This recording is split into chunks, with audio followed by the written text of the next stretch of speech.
Shabbos Daf Chav Zayin continues a discussion as to what kind of material is susceptible to Tumah.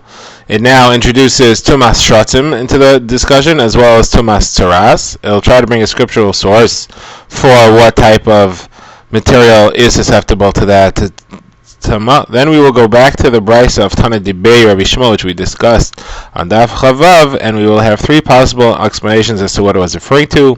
Our first one was that it was referring to Tumah. The next one will be that it was referring to Shatnez, and the third one will be that it is referring to Tzitzis. The Gemara will question why each one is needed, according to each explanation why it's needed.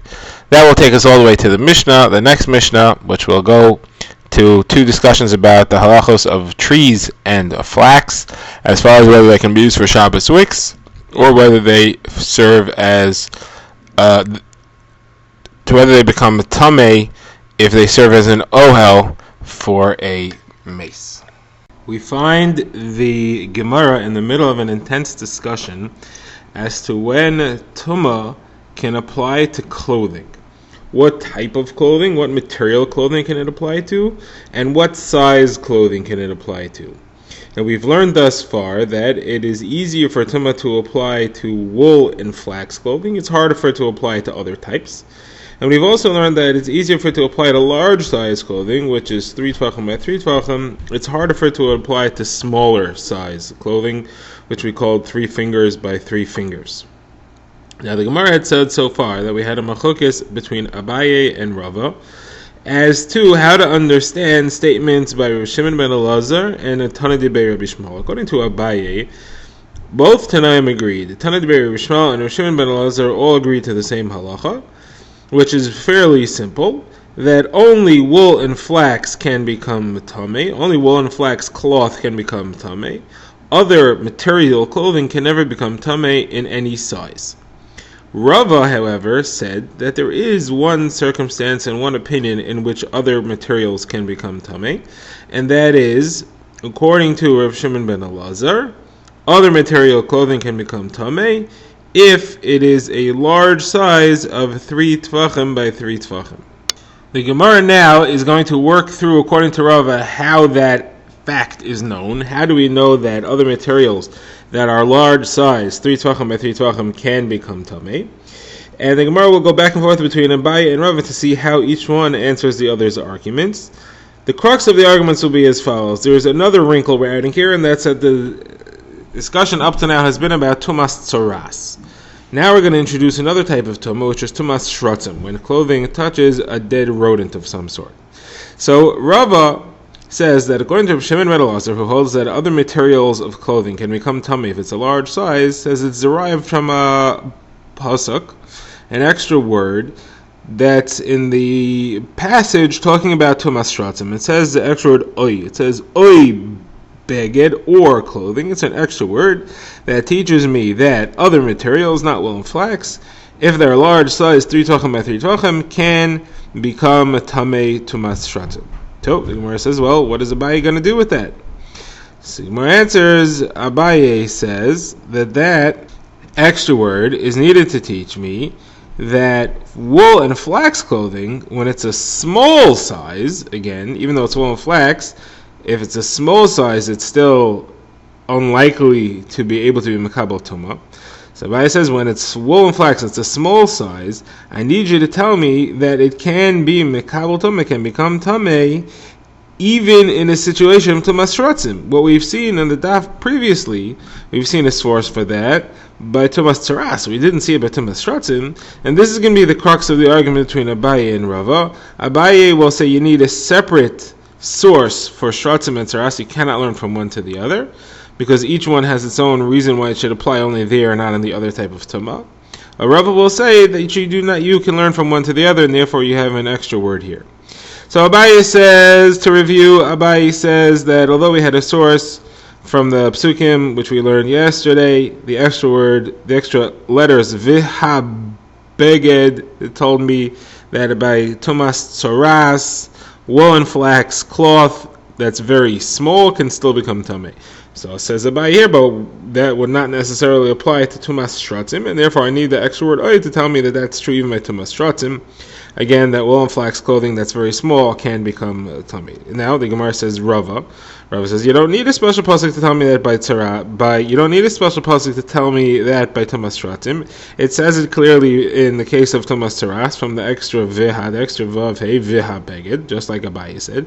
But Rava says I can learn that to Shratim also. I do not need an extra pasuk by Shratim. Therefore, the extra pasuk is to tell me what I said, that other materials in the large size can become tamei, any type of tuma, tsaras or shratim. So the Gemara says, well, why doesn't Abaye agree to that? So Abaye says, no. If you only told me by tumas tsaras that small size wool and flax can become tamei, I wouldn't figure out that that applies to tumas shratim as well, because you can't learn from tsaras to shratim, because tsaras has a very special halacha. In tsaras, even a partial weave, if it's only vertical strings or only horizontal strings that have tsaras, if only those become tamei, it still becomes tamei. It's still enough. That's a special halacha that you find by tsaras you don't find anywhere else. So you see that tsaras has a special stringency, and therefore if you told me that a type of tumah applies to tsaras, I wouldn't know that it applies by shratim. Therefore, that we have a pasuk that tells me that wool and flax clothing, which is very small size, can become tamei tumas tsaras, doesn't tell me that it can become tumas shratim, and therefore this extra word oy is needed for that. It's not available for what Rava says. Now, Rava says, no, it's not true. It's not true. You would be able to learn automatically from tsaras to shratim, and I prove it to you. Because if you are right that tumas tsaras is stronger than tumas shratim, like you're claiming because of the partial weave, so then why doesn't the Torah just write this halacha that you are discussing? Why doesn't it just write it by tumas shratim, and then I'll learn it to tumas tsaras, right? You're saying that I couldn't learn the halacha that by tumas shratim, wool and flax clothing, and it's a small size becomes tamei. I couldn't learn that out of Taras, because Taras is a very strong tumah. So if you're right, so let the Torah write that halacha with the extra vav in the case of tumas shratim, and then I can learn by kal v'chaymer that it applies to tumas tsaras. So Abaye answers no, because you wouldn't be able to learn that way either, because you know what? Tumas shratim also has a very special strength. Tumas shratim applies even in a very small size source of tumah. Even if the sheretz is a tiny size of a bean, it still makes things tummy. Just a piece of a sheretz. At tsaras, you don't have that, and therefore I wouldn't. If it would only say it by shratim, I wouldn't be able to learn to tsaras. If it would only say it by tsaras, I wouldn't be able to learn to shratim. Therefore, the Torah has to tell me both. It has to tell me from the extra veha in veha bega that it applies by tumas tsaras, as to tell me the extra word oy that applies by tumas shratim, and therefore you can't use the word oy to teach me what you want to teach me, that tumas shratim and tsaras by extension applies even in the case of other types of materials other than wool and flax. It's not available for that. And the Gemara concludes with this. But now the Gemara quotes another brisa, another Tana Debei Rabbi Yishmael, and the Gemara is going to say, it's Abaye speaking here, Abaye is going to interpret that this brisa conflicts with the Tana Debei Yishmael that we saw earlier. Now, the Tana Debei Rabbi Yishmael we saw earlier said that there is no material other than wool and flax that can become tamei at all. That's Abaye understood it. Rav actually agreed about Tana Debei Rabbi Yishmael. He only argued so what Shimon ben Elazar hold, but either way, Tana Debei Rabbi Yishmael says that there is no type of clothing other than wool and flax that can become tamei. Now Abaye says we have another Tana Debei Rabbi Yishmael. It's obviously by a different Tana who also learned in the yeshiva of Rabbi Yishmael. He derives from none other than the word oy beged, to teach me that all other types of tumah, all other types of garments can also become tamei. And we have this brisa, it says as follows. How do I know, says the brisa, that you can have tumah applying not only to wool and flax, but also to camel hair, rabbit hair, goat hair, and 3 different types of silk, regular, kalach, and srikin? How do you know that all these can become tamei? From the word oy beged. Abaye says this diametrically conflicts with the previous Tana Debei Rabbi Yishmael, who said that no other type of cloth other than wool and flax can become tamei. Now, the Gemara says, not surprisingly, Rava disagrees. Abaye said that the two Tana Debei Rabbi Yishmaels argue. One says that wool and flax can become tamei. One says that only wool and flax can become tamei, and the other says that all types of clothing can become tamei. Rava says it's not a machlokes. They both agree that if it's wool, if it's other types of garments which are large size, meaning they're 3 tvachim by 3 tvachim, they can become tamei. And if it's small size, meaning only 3 fingers by 3 fingers, then they cannot become tamei. The Gemara now says, how could Rava say that? We just learned earlier on the daf before that Rava had understood that the Tana debate Rabbi Shmuel, which we quoted earlier, that says that all types of clothing besides wool and flax cannot become tamei, that he was arguing on Rabbi Shimon ben Elazar, who said that if it's a large size, it could become tamei. So how could Rava now say that this Tana Rabbi Shmuel agrees that a large size could become tamei? He had just said that was what the whole machlokes with Rabbi Shimon ben Elazar was about. So Gemara either says, you're right, Rava changed his mind, Rava now understands it differently, or that this statement, that these two, Tana Rabbi Shmuel's agree, they're just discussing different sizes, this statement was not really Rava who said it, it was Rav Papa who said it. Now, the Gemara quotes the actual statement of Rav Papa. The Gemara says, Rav Papa was not quite the same as the way we said it in the name of Rava. Rava had said that the two Tana Debei Rabbi Shmuel's don't argue because they're talking about different sizes, but they're both talking about Tuma. Rav Papa said no. The first Tana Debei Rabbi Shmuel that said it only applies to wool and flax wasn't talking about Tuma at all. He was talking about shatnez. The halacha of shatnez only applies to wool and flax. This Tana Debei Rabbi Shmuel was talking about Tuma. Yeah, Tuma only, and Tuma applies to all garments, all materials. So one has nothing to do with the other. The first one that said that the halachos of shatnez only apply to wool and flax has nothing to do with this, which is discussing tumah. The one's talking about shatnez, one's talking about tumah. Now the Gemara says, hold on a second. How could Rav Papa say something like that? How could he understand that the Tana Debei Rabbi Shmuel is coming to tell me that the halacha of shatnez, that is forbidden to make one cloth out of different brands, out of different materials combined, that it only applies to wool and flax together? That's obvious. The Torah explicitly, when it describes shatnez, it says don't make wool and flax together. Well, I need a brisa to tell me that.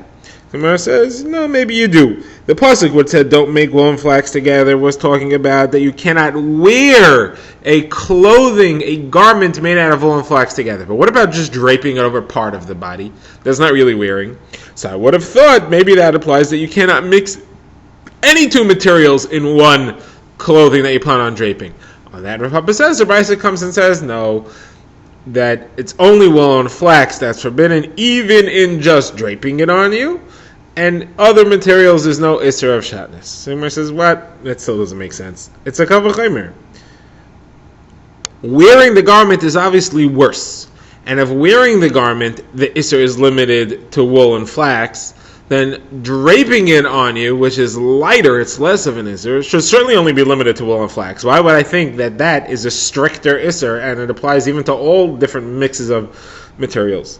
So the Gemara accepts this argument, and the Gemara says, yes, this claim that we said Rav Papa says it is a fiction. It's not true. The Gemara now offers a third pshat as to what the Tana Debei Rabbi Shmuel may have been referring to when he said that the halacha only applies to wool and flax. So the first pshat was Rava who said that he was discussing Tumah. The second pshat was what we had originally quoted in the name of Rav Papa, that he was discussing shatnez. Now the third pshat is Rav Nachman. Rav Nachman said he was talking about the tzitzis, and the Tana Debei Rabbi Shmuel was saying that the only type of garment which requires tzitzis is one made out of wool or flax. If you have, let's say, one made out of silk, it does not require. So the Gemara says that also doesn't make sense, because that's learned directly out of the Pesukim themselves. The pasuk which tells us the mitzvah of tzitzis comes right after the one of shatnez, and just like by shatnez, the halacha of shatnez only applies to wool and flax. The halacha of tzitzis also only applies to wool and flax. They only have to put tzitzis on wool or flax in clothing. So why would the brisa need to tell me that? So Gemara defends this. Gemara says no, because I may have understood as follows. I may have understood wool and flax tzitzis work for any type of clothing. That's what's unique about wool and flax when it comes to tzitzis. Right? Rava says this halacha. He learns it out of an extra word kanaf, that it says al tzitzis hakanaf psil techeles. So Rava says that the halacha is as follows: wool and flax are unique in that their tzitzis works on any material garment.